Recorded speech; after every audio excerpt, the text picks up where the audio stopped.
The baby monitor confession.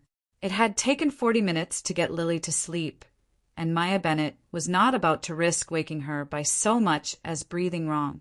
6 weeks old, and already her daughter had opinions about everything: the temperature of the room, the specific bounce pattern that worked versus the one that didn't, the exact moment a diaper needed changing versus the moment it merely felt like it might. Maya had spent the better part of 2 months learning her daughter's language, and tonight, finally, blessedly, Lily was down. She backed out of the nursery one careful step at a time. Baby monitor clipped to the waistband of her sweatpants, the small screen glowing faintly with the grainy night vision image of the crib. She'd learned to treat that walk from the nursery to anywhere else in the house like a controlled demolition. Slow, deliberate, no sudden movements. Downstairs, she poured herself the day's first real cup of coffee, 3 hours after she would have wanted it, and sank onto the couch with the exhausted relief of a woman who had not slept more than 90 consecutive minutes in 6 weeks. Her husband, Derek, was in the garage. She could hear the faint murmur of his voice through the wall, on a call with his brother, probably the way he often was in the evenings when he needed a few minutes to decompress after a day of pretending everything at his father's construction firm was running smoothly. The monitor crackled softly on the side table. Maya glanced at it out of habit, expecting to see Lily still asleep on the little screen. Instead, she realized, with the slow creeping recognition of someone piecing together an accident, that the monitor's audio range extended much further than the nursery. It was picking up Derek's voice from the garage. The 2 rooms shared a wall, and the monitor's sensitive microphone, positioned to catch every whimper Lily made in her sleep, was apparently also catching every word Derek said 15 feet away. She almost turned it off. It felt like eavesdropping, even by accident, even on her own husband in her own house. Then she heard the words that made her hand freeze over the volume dial. "Because she's not even mine, Tommy. That's the thing nobody knows." Derek's voice, low, tired, edged with something Maya had never heard from him before. 6 weeks old, and I still can't look at her without thinking about it. Maya did not move. She did not breathe. On the little screen beside her, Lily slept peacefully, one small fist curled beside her face, utterly unaware that she was, at that exact moment, being disowned by the man whose name was on her birth certificate. I know, Derek continued, and Maya could hear him pacing, the scrape of his boots against the garage's concrete floor. But think about it from my side. If I say something now, right after the birth, I look like a monster. Walking out on a newborn, my mother would never speak to me again. The guys at the firm would never let me hear the end of it. A pause. Tommy's voice, muffled, unintelligible through the wall, but clearly asking a question. "The house," Derek said. "That's the whole plan. Maya's name isn't on the deed. My dad transferred it into my name only. Remember, before the wedding, because he never fully trusted her.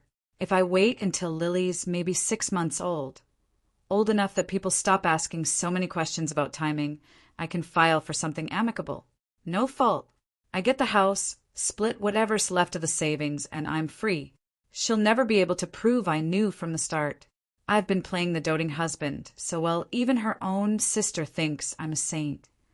Maya's coffee cup sat forgotten on the side table, a thin curl of steam rising into the quiet room. Her mind, sleep-deprived and reeling only seconds earlier, was suddenly terribly clear. Not even mine. She thought back, helplessly, uselessly, to a night 8 months ago, a business trip Derek had taken alone to Chicago, 3 weeks before she'd told him she was pregnant. She thought about how he'd taken the news with a strange, delayed enthusiasm, a beat too long before the smile arrived. She had told herself it was shock. Good shock. She had told herself a lot of things over the past 8 months. Apparently that weren't true. But there was no affair on her end, no possibility that Lily wasn't his, which meant one of 2 things. Either Derek genuinely, wrongly believed his daughter wasn't biologically his, based on some math or suspicion Maya couldn't yet untangle, or he was using a lie about paternity as convenient cover for something else entirely, a story he could tell himself, and eventually tell a judge, that made abandoning a 6-week-old feel less monstrous than it actually was. Either way, the truth of it barely mattered next to the plan itself.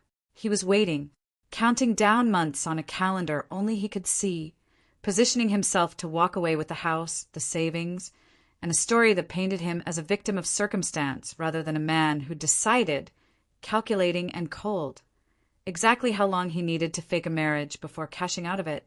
Maya sat very still for a long time after the call ended, listening to Derek's footsteps cross the garage, listening to the door that connected to the kitchen creak open, listening to him walk past her into the kitchen and open the refrigerator as though nothing at all had happened in the last 10 minutes. As though he hadn't just quietly signed his daughter's death warrant as his own child, 6 weeks into her life.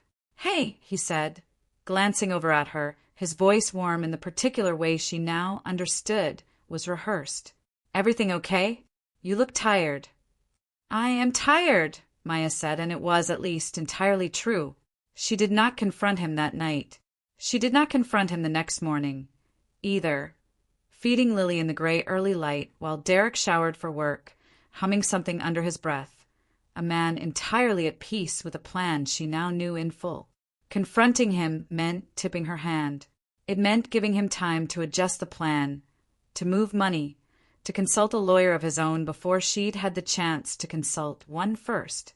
Instead, over the following 3 weeks, Maya became quietly, methodically thorough. She called her own family lawyer, a woman named Patricia Nunez who had handled her aunt's estate years earlier, and laid out in careful detail everything she'd overheard. Patricia's first question was practical and immediate. Did Maya have anything beyond her own recollection? A memory of an overheard conversation, however clear, was one person's word.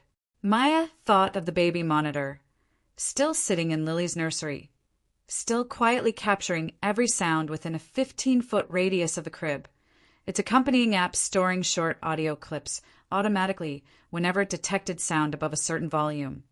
A smart feature Maya had turned on to catch any middle of the night crying she might sleep through.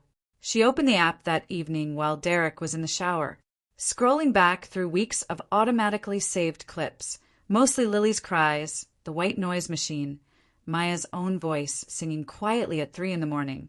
She found it, an 11-minute clip from the night in question, time-stamped and saved, capturing Derek's entire conversation with his brother in perfect, damning clarity. She did not delete it. She backed it up in 3 separate places. Patricia's second call a week later was to a private investigator, a quiet, efficient woman who spent 4 days confirming what Derek had implied, that the house deed transfer had happened 11 months before the wedding, structured by his father's estate attorney in a way that would, under normal divorce proceedings, have left Maya with almost nothing. The investigator also found something Derek apparently hadn't anticipated, a paper trail showing he'd already met twice in the past month with a divorce attorney of his own, laying groundwork for exactly the timeline he described on that recorded call. When Maya finally filed, 6 months to the week after Lily's birth, the exact timeline Derek had planned around, she did not do it quietly. She filed first, on her own terms, with the recording, the investigator's findings, and a request that the court examine the suspicious timing of the deed transfer as a fraudulent attempt to shield marital assets in anticipation of a planned separation. Derek's face, when the papers were served at his office in front of 2 colleagues, was the same face Maya had once mistaken for love, handsome, composed, utterly unprepared for the possibility that the woman he'd spent 8 months quietly deceiving might have been listening the entire time. "You can't possibly think," he started, when he finally reached her by phone that evening, his voice climbing toward panic. "I don't think anything," Maya said, calm in a way that surprised even her. "I know. I have 11 minutes of you knowing exactly what you were doing to your own daughter, recorded the night you decided to do it. The only decision left is whether the judge hears it or whether you'd like to settle this quietly instead." There was a long silence on the line, the sound Maya imagined of a man realizing that the plan he'd spent 8 months perfecting had never once accounted for the small device clipped to a nursery wall, quietly listening to everything, on behalf of a baby who couldn't yet speak for herself. 6 weeks old, and Lily had already saved them both.